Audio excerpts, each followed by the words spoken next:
Hello everybody, hope you're doing well and welcome to another video. This is the third set of matches for Group C of...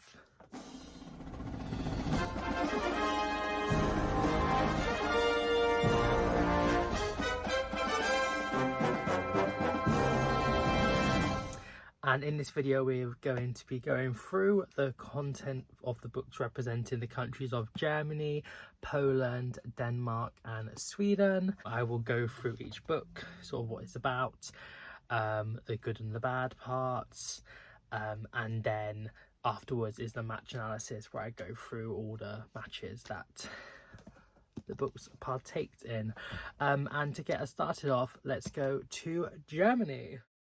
As before, also, I would just have a little opinion on the women's national team and their participation within the Euros 2025.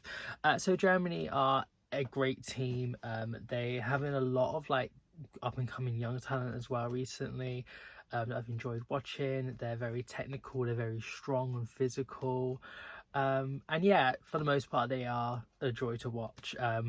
Do I necessarily also support them? Not per se, but yeah, they're a great team. I respect them. The representative, maybe less so. And it is Cassandra by Krista Wolf, and this is translated from German by Jack van Heyrick. And this is basically following the main character Cassandra, who is a figure from mythology. I think she's in the Iliad, or like the story of the Trojan War, and she is a daughter of Troy. I can't remember really any of the other characters' names because I've sort of forgot, or I don't really care, but I think she's the brother of Paris, I think, the one that stole Helen from Sparta, and she has the gift of having prophecies.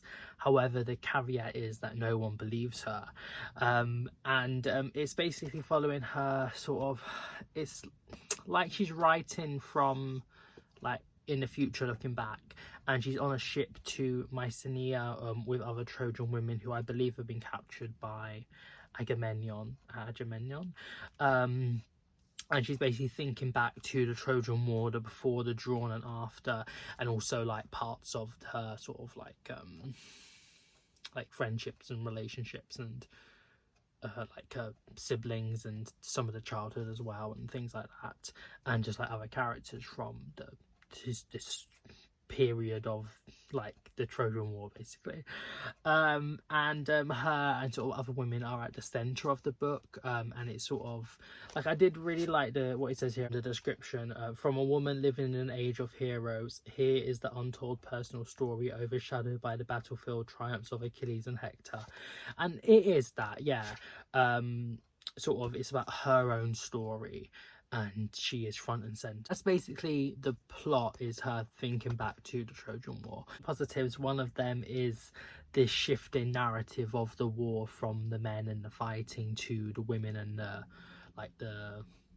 what you kind of maybe don't see sometimes when these like war like sort of focus books are, about sort of like the court and like the family behind it, kind of. There's a good intention with the book of what it's trying to do and tell Cassandra's story, but execution wise, personally, I didn't think it was done well. But I did really like that she is a very, very strong character. She's really rarely afraid to speak her, or the truth, and she challenges and rejects men. And yeah, she's just a very like headfast, strong woman. The narrator, it is very, very detailed and quite dense and extremely well researched. So I have to definitely applaud Wolf on creating this, because of how much effort she must have put into the research and stuff. I also quite liked how it showed how war develops, and sort of one of the first acts of it is the changing mind of Troy, and how like the enemy sort of got into their minds before they had actually left the islands of Greece. And finally, I like the sort of like found family stuff slash friendships, and how sort of like she mixes with different classes, and how it's definitely very women centric, and the bonds that she shares with other women is done well in the book, I would say. However, the negatives, and it is a really massive one, is that the writing is just so confusing, and the like narration, and just like reading it, I really didn't like reading it. I just wanted to just like stop and put it down and just like something to like take the edge off it, honestly. It's extremely dense, and there's no chapters, there's no like paragraph breaks, line breaks, nothing at all. There is paragraphs, so it's not just all one big text like Alice at the Fire by John Foster in his writing. It's just, oh god, horrible. But there is no breaks, so it's hard to sort of stop, because also like I would say it's quite messy. And one, like from this point, if I was to put a positive, is that it is her looking back on her life as she's sort of getting ready to, I believe, be murdered or sacrificed. So it's her sort of just trying to pick up the narration of her childhood and, you know, her past, and sort of thinking back, and it is still sort of messy, and how like one point comes up and then that leads to something else which is like not directly after that, and then you think back and stuff.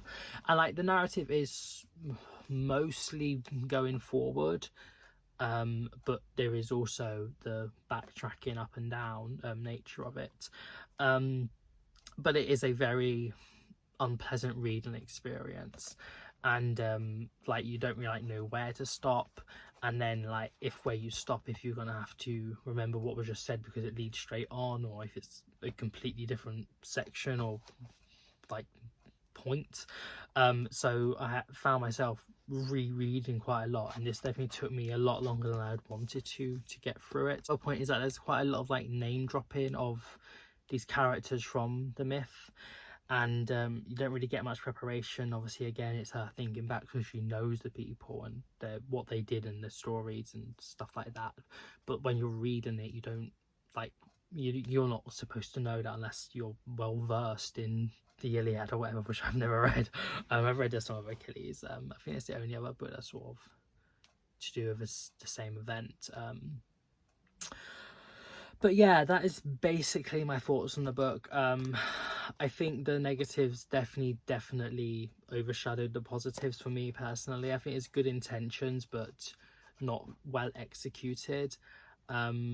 I think it would have been a lot better if it had been split into actual chapters, and you sort of could really grasp where you are with the story. It's just sort of clutching at straws, is that the saying? I don't know. But yeah, I didn't really like it. Now on to Poland. In 2025, it was the women's national team of Poland's debut at the Euros, and I was so happy for them. I think they played well. They didn't get through to the quarterfinal stage, but they didn't get the wooden spoon in their group either. They ended up beating Denmark and came third. So I was just really happy for them. And Shemek, she is the goalkeeper for West Ham, which is my favourite London team. And I think there's a few other players that play in teams I also watch. So yeah, I enjoyed watching them and seeing them, you know, be there, and you know, it's a very good inspiration for Polish girls to, you know, see your national team playing at a major tournament. So yeah, I think they've done well for the group they had, and it's definitely not the last we'll be seeing of them in the major tournaments. For the representative, it was Drive Your Plough Over the Bones of the Dead by Olga Tokarczuk, and this is translated from Polish by Antonia Lloyd-Jones.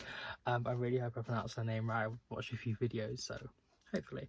I really enjoyed this book. It's following a middle-aged woman. Her name is Janina Duzhenko, but she doesn't like her being called that name, so I'm just going to call her the main character. She's such a strange character, but very entertaining, I would say. And she like gives people a name. Sometimes it's the name they're given because she's like, okay, that matches who you are, but a lot of the time she gives people's name. But it's basically she's living in like a cold sort of mountainous area of Poland near the Czechia border. And it starts with one of the neighbours coming over to say that another neighbour in this sort of like hamlety area where they live, like more higher up the hill compared to the town, has been found dead, and then others are found dead after him, and she is thinking that it's the animals taking their revenge because the people that are dying are hunters or poachers of animals. And she has her like own struggles with like her ailments, and you don't really know what they are, but that's a thing.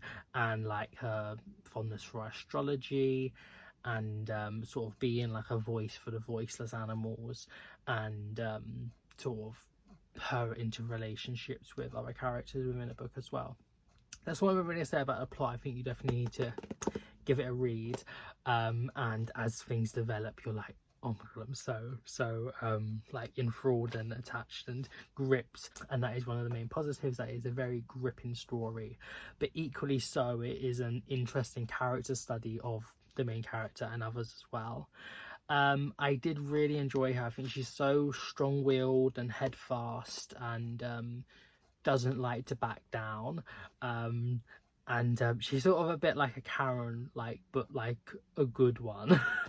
I just wrote in my notes the capitalizations. I love them. I don't know what it is. It's just like when she like capitalizes like my ailments or earth or like animals or like the names of animals and things like that. But like her fondness for William Blake, and her like ex-student who is like her friend.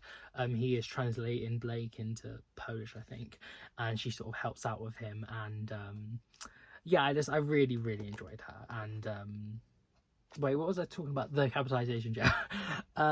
Also, she is like a proud vegetarian and like wants to be a voice for the voiceless and the animals. I personally am vegan. I've been vegan for many years. Used to do animal rights activism, but it just makes me quite uncomfortable at the moment. But this point would lead me to one of my negatives, is that she does still consume animal products, and she bought a down jacket. I think it's secondhand from like one of her friends that owns a shop, but I'm not 100% sure. And it's just maybe a little bit hypocritical when she's talking about how like it's so bad people are like wearing animals and like fur and like leather and stuff, and the eating of animals, but you're still eating their products. And like, because I know so much about the animal agriculture industries because I used to do lots of activism, and like made videos as well. It's quite a hidden, the cruelty and the abuse to the animals within the egg and dairy industries, and it doesn't really sit right with me that she hadn't have reduced them from her lifestyle. Obviously she's making steps and moving forward, but yeah, I don't know, it's just a little bit of a nitpicky thing maybe in a sense. Another positive is that I really, well, I don't think I liked it. I think it was done well. It made me angry and annoyed, but the way that she is often ignored because she's an older woman and she's being a voice for these voiceless victims and the animals, that sort of doesn't fit with the majority of the view in town that are like sort of hunter groups and poachers, and doesn't really, like, the police and the authorities don't really seem to be taking any action because they're in with it in a sense as well. I hope it's not spoilery, but like that is just quite annoying, but it is also true and portrayed well. And final little note is that I really liked her sort of like friendship she had and the found family she created, and how like a little bit later she says that these people are sort of like useless to society, but it like begs the question of like who is to judge that, and like what really makes someone useful in a sense. Yes, that's the positives. One of the negatives, like I said earlier, was the hypocrisy I personally felt, and also the observations of her like astrology and the intricacies are maybe a little bit overdone in my opinion at times. But yeah, on the whole, so recommend this. I'll definitely want to read more by Tukachuk in the future. Now we go to Denmark. I used to, and I still don't really mind the Danish women's team. I think they're okay. They don't really seem to be as good as they used to, I'd say. But yeah, they're fine. Not really much else to say. For the book, we have The Employees, a workplace novel of the 22nd century by Olga Rav, and this is translated from Danish by Martin Aitken. And this is basically like, they're all tiny, like 1 to 2, 3 pages at max, I would say, like interviews or statements with a whole vast array of employees that are on this ship called 6000 ship, and it's orbiting a planet called New Discovery. And the interviews are like the ones doing them are either like humans or like a mix of like humans with sort of like bionic add-ons and humanoids, and they each do have their own voice. I'm not 100% sure if they get like spoken to again, or it's just a different person, because you're not really given any name. We are given some names, but like not the names of the people that are talking. But it is sometimes a little bit confusing to tell if they are like human or humanoid. And there's also like these strange objects that have been taken from the planet. Some maybe are alive, and they like emanate like smells and sensations, and yeah, that's called the plot, and then sort of things happen. I won't really say anything else because I don't really know that too much else to say about the plot, but also I guess like when you read it you'll discover things. For the good and the bad points, the good point is that it does talk about sort of like death and life and work and sentience and memory and sort of love and relationships, and these are all sort of points discussed on sort of this idea of what it means to be human, and sort of sentience, what it means to be a good employee, and sort of like the strange of work and your environment and the monotony of it, and yeah, sort of like employee-ness. And a little bit about like surveillance. I feel like they're all just sort of like points I feel like it does do a decent job of discussing. For the negatives, I feel like it does get a little confusing and a bit too sci-fi as the book goes along, and it's a little bit unclear of like what's sort of happening. You sort of want a bit more of a viewpoint from above telling you. For me personally, to see with sci-fi, I just find it a very, very confusing genre. I don't really think I've liked, I mean, I might have liked some sci-fis maybe, but I can't like think of any names at the moment of ones I have particularly enjoyed. It's a genre I don't particularly read, and mostly because I find it confusing. But I feel like it's a sort of it's a light sci-fi kind of, but yeah. Also, I feel like from the start it was more literary in a sci-fi setting, and then as the book went along it was more just like sci-fi in a sci-fi setting with hints of literary nature and the human condition and sort of that sort of element that is prevalent within literary fiction. Another point is that I sort of maybe wanted a bit more of these people's backstories and the backstories of the 22nd century and like what is sort of going on, and how they got there and things like that, and some of like the personal lives of the people. But yeah, it's a strange one. I feel like I probably would want to give this a reread and go through like the earlier parts specifically and do some like underlining and like maybe like trying to get out what is trying to say and like the nature that it touches on these topics. But then as it does get further along, it is confusing to me. But anyway, now on to Sweden. With the Sweden women's national team, I used to love them. I used to love them so much. But now I do not like them. I do not like the Swedish women's national team really much at all. I like a few members of it. Lena Hurtig, Fridolina Rolfo, Filippa Angeldal, and and a few others. But Johanna writing Canarid and Stina Blackstenius, I hate you with a burning passion. And she is a great footballer. She is really, really good. She's so skillful and, you know, gets goals and gets, you know, points on the board. But I have beef with you. And on the whole, I just don't really like them. The men's team are fine. I don't really care too much about the men's football. Like, yeah, I don't mind them. The women's team, no thank you. No. But the book I really, really enjoyed, and it is The Details by Aya Genberg, and this is translated from Swedish by Kira Josefsson. This is so good. I so recommend giving this a book a read. It basically starts with a woman that is in like a grip of a fever. And she's thinking back to there's like 4 chapters of 4 people in her lives, and others as well within the chapters, that they were sort of like integral to her character, and they sort of shaped her as a person as she went along. These people are Joanna, who is an ex, Nikki, who is a friend, Alejandro, who is like a fling, and Bridget, who is important to her. That's what I say, because I mean, you do get to know who she is very soon into her chapter, but I wouldn't say it just yet.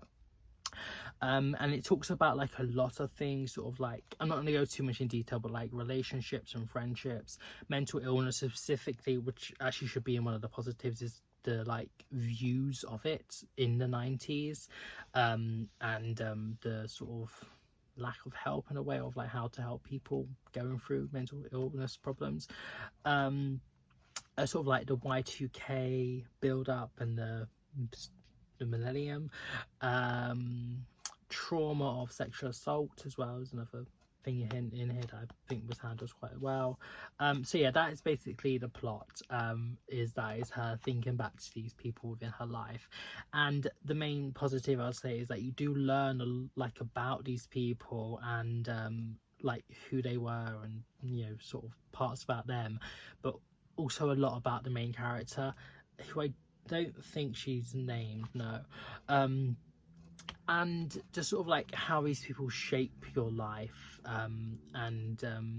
yeah, and then sort of leading on is sort of the power of the details of life, and ruminating on the small things and the little things that, you know, make up a person. And it's just, I feel like it's done so well. Also like her love of reading and other characters' love of reading, and sort of the meaning of it, and yeah, that's explored well. And finally is that I really enjoyed the sort of like Y2K build up, and how it was like such like an anticipation but maybe a bit of a letdown, and people that were trying to like make it like the party to end all parties. And yeah, it's for like the way it explored that sort of section of modern history was just really interesting. Like after I read the section, I was like asking my mum, was like, how did you think about like the Y2K and the like the born of a new century?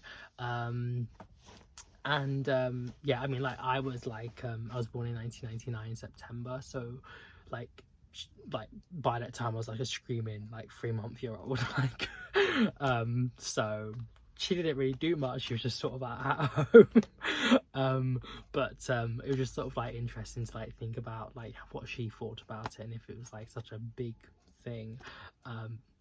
But yeah, I really loved that intersection. For the negatives, I do have maybe a few, but unlike Cassandra, they sort of are definitely overshadowed by the positives. Is that it does have these sort of long run-on sentences that go on for like multiple pages. Sort of like this one, for example, it starts there, the bottom, so it's like a little bit, 1, 2, 3, 4, nearly like 5 pages for one paragraph, which is a little bit frustrating. I don't like books that do that. However, as a caveat, it is very readable and it does flow well, but maybe it's a little bit difficult if you need to just stop instantly, because I was reading quite a lot of this on buses.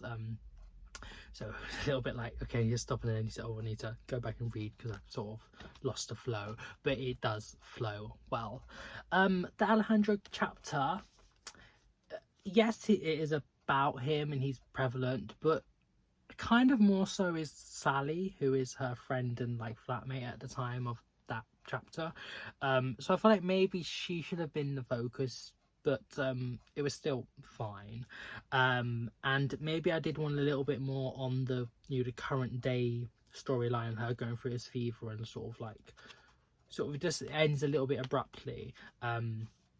And maybe wanted a little bit more of the sort of what is going on and why is she thinking back now.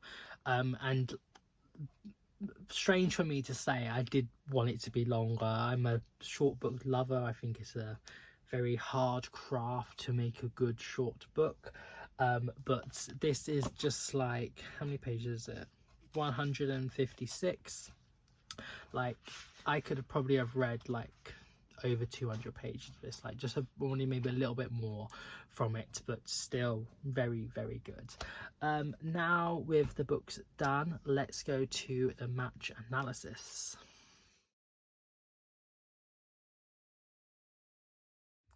So I've got my Excel sheet thing, and as I said before in the previous videos, the books are going to be judged on getting goals for characters, plot, writing, enjoyment, impact, and then maybe some adjustments that I feel needed. The first match was between Denmark and Sweden, and this was a shutout, 5-0, all goals to Sweden. Congratulations. Next is Germany and Poland Poland gets goals for all the categories, characters, plot, 2 for writing, in my opinion, because just how annoying is what I would say, enjoyment and impact. However, it does give away a penalty because of that hypocrisy. I did personally feel, I do feel like it did bring it down a bit, so it does end 6-1 to Poland. Then we have the two losers so far, Germany and Denmark, and Germany got goals for characters and plot, but Denmark got goals for writing, enjoyment and impact. And I don't feel there's any adjustment, so it ends 3-2 to Denmark. The two winners, Sweden and Poland Poland got goals for plot and impact, and Sweden for characters, writing, enjoyment, and then the penalty that Poland gave away, so it ends 4-2 to Sweden. Then we have Sweden and Germany, and this is a shutout, all goals scored for Sweden and 2 for writing, so it ends 6-0 to Sweden. Finally is Poland and Denmark, and Poland got all the goals scored for all categories. However, it does give away a penalty, so it ends 5-1 to Poland. So with that done, we have Germany finishing 4th place on 0 points and minus 12 goals, you know, overall, because it scored minus gave away. Then 3rd place is Denmark with 3 points and minus 8 goals overall, I'd say. It's difficult to know sort of what to call that word. Then in 2nd place is Poland on 6 points and 7 goals scored. Overall, it's not 7 goals scored, they scored more, but anyway, but the winner of the group is Sweden on the full 9 points and 13 goals overall. So congratulations to Sweden and Poland for progressing to the quarterfinal stage. We shall see how you do, and we bid farewell to Germany and Denmark. I forgot to do the star ratings, but they followed a similar pattern of how they finish in a group. Cassandra, I gave 2 stars to. The employees, I gave 3.25 stars to. Drive Your Plow Over the Bones of the Dead, 4.25 stars. And the details was 4.5 stars. However, I feel like these two could possibly go higher up on a reread, and also going through and underlining parts and doing some annotations, because I feel like they, specifically this one, would really benefit from doing that. Yeah, I hope you enjoyed today's video. Stay tuned for the group D, which will be coming out very, very soon, and then the finals. Yeah, have a nice morning, even night, wherever you are in the world, and I shall be seeing you very, very soon. Bye.